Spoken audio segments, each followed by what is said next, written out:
यह कहानी है एक साधारण युवक की, एक ऐसा युवक जिसे नहीं पता था कि उसका भविष्य उसे कहाँ ले जाएगा।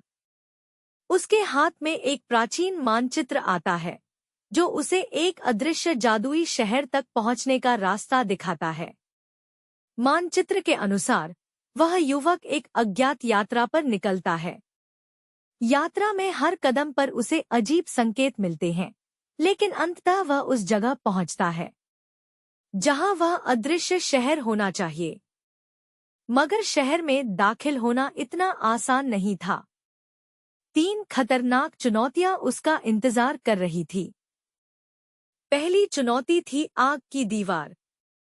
युवक को इस दीवार से पार जाने का तरीका ढूंढना था। उसने अपनी चतुराई से पानी के एक जादुई पत्थर का इस्तेमाल किया, जिसने आग को बुझा दिया।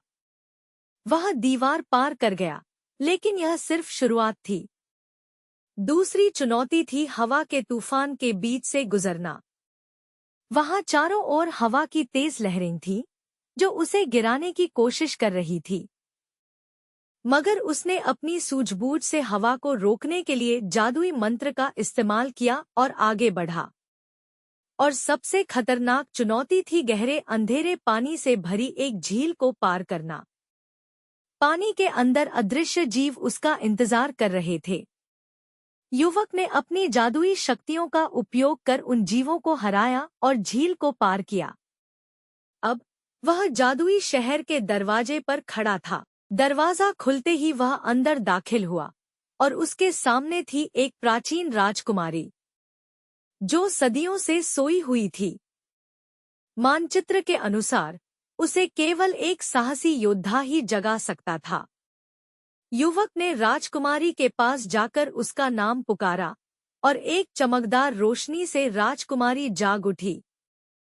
राजकुमारी ने युवक को धन्यवाद दिया और कहा कि वह असली योद्धा है, जिसने 3 खतरनाक चुनौतियों को पार किया और उसे जगाया। अब वह जादुई शहर का राजकुमार बन चुका था और उसके पास थी असीमित जादुई शक्तियाँ। यह थी उस साधारण युवक की असाधारण कहानी, जिसने अपने साहस, चतुराई और जादू से एक प्राचीन रहस्य को सुलझाया। यह कहानी हमें सिखाती है कि चाहे मुश्किलें कितनी भी बड़ी हों, अगर दिल में हिम्मत और बुद्धिमानी हो, तो कुछ भी असंभव नहीं।